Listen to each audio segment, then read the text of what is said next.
Gotcha. Right. All right, we're going to segue into a Love of a Loser segment called the 10th pick. 10. Do we have to? So, the NBA draft lottery was last Tuesday, Wednesday, whatever. It doesn't matter. It doesn't matter. Of course, the Hornets didn't move up in the draft position. Of course. We're stuck with the 12th pick and the ultimate fate of Bobo.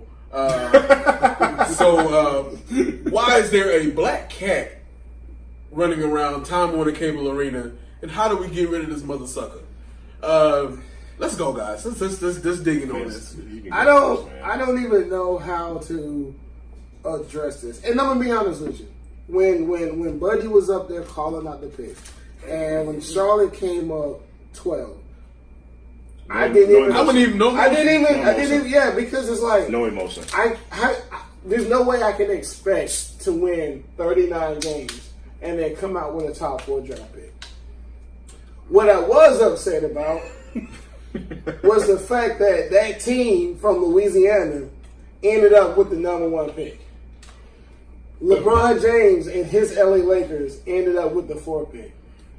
That's what hurt me. And Memphis ended up with the 2 pick. That's what hurt me the most. But it was easier for me to digest because the look on Zion's face when New Orleans got that number 1 pick. It's like, whoa, man, I gotta live in New Orleans. He did not like y'all ever like ate somebody's food that wasn't good, and they say, "How was it?"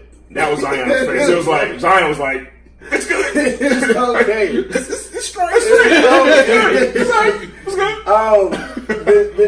The draft is the draft. I don't want to really get into prospects today because we got more than enough time to talk about that. That will come. Yeah. But the draft was the draft for me. Got you.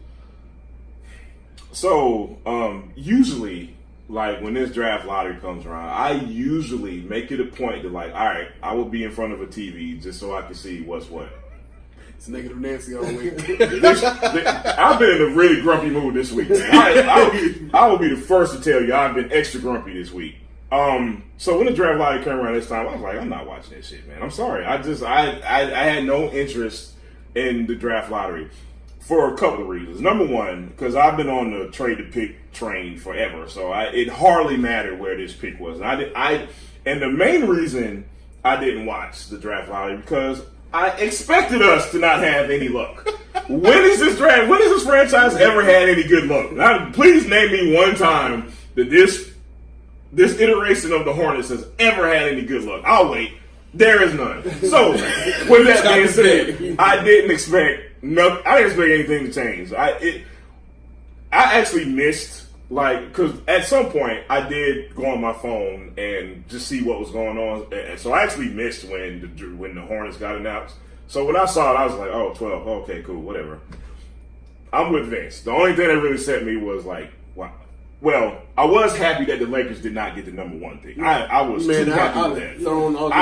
I genuinely thought it was going to be Cleveland. I thought it was going to be Cleveland. Really? I would have stopped watching basketball if it was the Lakers. I would have. Seriously. I'd have been like, Reed. I thought it would have been Cleveland because it would have set up perfectly that once LeBron's time is up in LA, he goes back to Cleveland for his last run. One other thing I want to say, man. See, I suffer from trauma.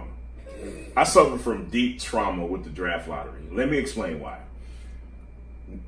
2000, I don't know, 11, something like that.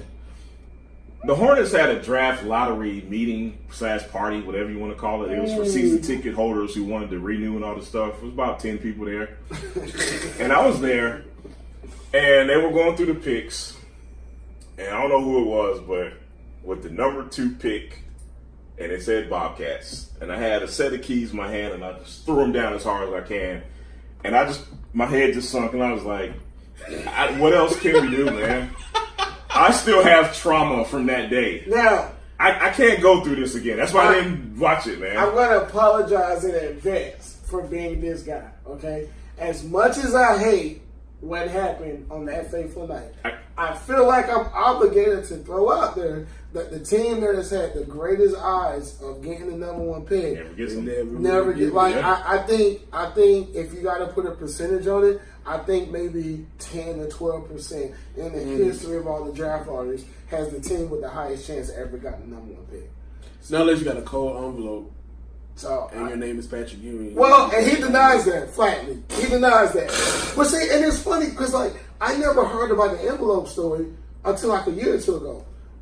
I actually read as a kid that the 3 top teams that had a chance at number one pick actually went out back and were shooting dice to see who would get it. That's the story I grew up with as a was kid. ratchet, man.